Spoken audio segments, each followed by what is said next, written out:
Hello दोस्तों। तो चलिए आप सबका फिर से स्वागत है हमारे और आपके अपने चैनल हाँ जी में। तो आज की कहानी सिर्फ एक कहानी नहीं है, एक वायरल न्यूज़ है जो अभी पिछले 2-3 दिन पहले यानी 26 और 27 अप्रैल की एक घटना हुई है। एक ऐसे इंसान की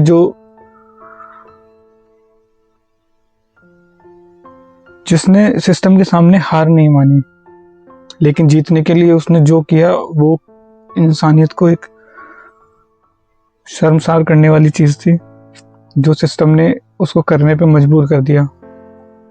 तो एक उड़ीसा के एक छोटा सा डिस्ट्रिक्ट है क्योंझार, उसका एक छोटा सा गांव है पताना ब्लॉक। तो वहाँ का एक आदिवासी व्यक्ति है जिसका नाम था जीतू मुंडा। उसकी एज तकरीबन 50 वर्ष है। ज़्यादा पढ़ा लिखा नहीं, ज़्यादा पैसे नहीं, गरीब आदमी, और किसी से ज़्यादा कनेक्शन भी नहीं है, कोई जान पहचान, कोई पड़ोसी, कोई रिश्तेदार, ऐसा कोई नहीं। तो उसकी एक बड़ी बहन थी कालरा मुंडा, जिनका 26 जनवरी 2026 को निधन हो गया। कालरा का बैंक अकाउंट एक उड़ीसा के ग्रामीण बैंक में था, जिसकी ब्रांच मालीपोसी थी। तो उसमें तकरीबन 20,000, एक्चुअल अमाउंट 19,300 थे, जो सरकार की किसी योजना या शायद पेंशन या शायद कोई स्कीम के होंगे। तो जीतू को ज़रूरत थी, पैसों की ज़रूरत पड़ी और तो बैंक गया, लेकिन बैंक वालों ने उससे प्रूफ मांगा, मतलब उससे पूछा। तो उसने बताया कि ये इसकी बहन का अकाउंट है जो मर चुकी है। तो उन्होंने प्रूफ मांगा फिर कि या तो अकाउंट होल्डर होना चाहिए और तभी उसको देंगे, या फिर कोई डेथ सर्टिफिकेट या कोई ऐसा सर्टिफिकेट, तब उसको पैसे देंगे। अब उसका बैंक में एक्चुअली नॉमिनी भी होता है कि इनकेस अगर कोई अकाउंट होल्डर जो मेन है वो ना हो तो उसका नॉमिनी शायद किसी प्रोसेस के थ्रू नॉमिनी उसको विड्रॉ कर सकता है अमाउंट को। क्योंकि वो एक गरीब आदमी, एक आदिवासी आदमी था, तो वो उसको इन सब चीज़ों के बारे में पता नहीं था। तो वो बैंक बार बार ऐसे चक्कर लगाता रहा, 1 बार 2 बार 3 बार 4 बार। तो फिर ऐसे ही बार वो परेशान होकर आदमी, उसको समझ में नहीं आ रहा, वो तो जाके बोल देता था कि उसकी बहन मर गई। तो और जो बैंक के ऑफिशियल थे वो बिना प्रूफ के कैसे निकाले कैसा पैसा दे उसको।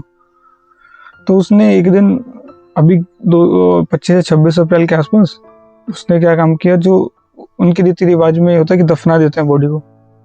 तो वो गया, उसने उसकी अपनी बहन का स्केलेटन निकाला जिसमें सिर्फ हड्डियाँ बची थी, उसको एक कपड़े से ढका और कंधे पर रख के 3 किलोमीटर दूर जो उसके घर से ब्रांच थी वहां पहुंच गया।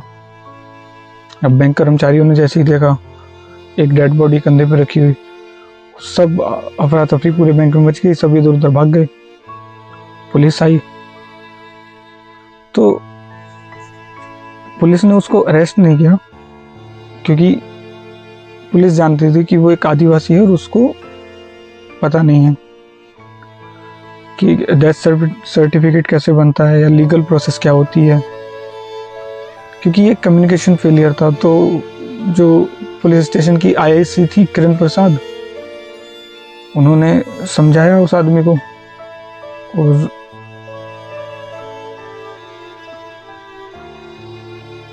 पुलिस ने खुद जीतू की मदद की, डॉक्यूमेंट इकट्ठे करवाए और फाइनली इज्जत के साथ उसकी बहन को फिर से दफन किया गया।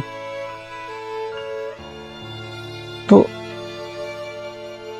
ये एक ऐसा केस है कि लोगों को समझना चाहिए, जो ऐसे पद पे बैठे हैं उन्हें समझना चाहिए कि एक गरीब आदमी, एक सिर्फ जीतू मुंडा ही नहीं, पूरे भारत में ऐसे हजारों लाखों केस हैं जो सरकारी दफ्तरों के चक्कर काट रहे हैं।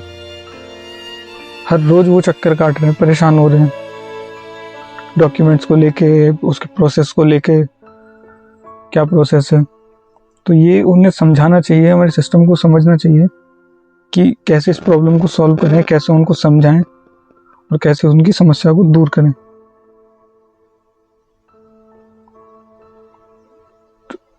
तो ये था जीतू मुंडा का केस। तो चलिए, अगर आपको भी, आप कहीं भी ऐसा कोई केस देखते हैं या ऐसा कोई किसी इंसान को देखते हैं जो बेचारा गरीब है, अनपढ़ है, तो उसकी हेल्प करें, उसे समझाएं कि प्रोसेस, किसी काम की प्रोसेस करने की प्रोसेस क्या होती है, उसके क्या स्टेप्स होते हैं।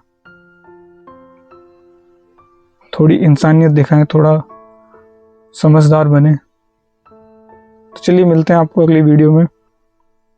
तब तक के लिए धन्यवाद, शुक्रिया। फॉलो कीजिए हमारे चैनल को, सब्सक्राइब कीजिए, लाइक कीजिए और शेयर करिए वीडियो को जिनको भी इस केस के बारे में भी नहीं पता है। चलिए, जय हिंद, जय भारत।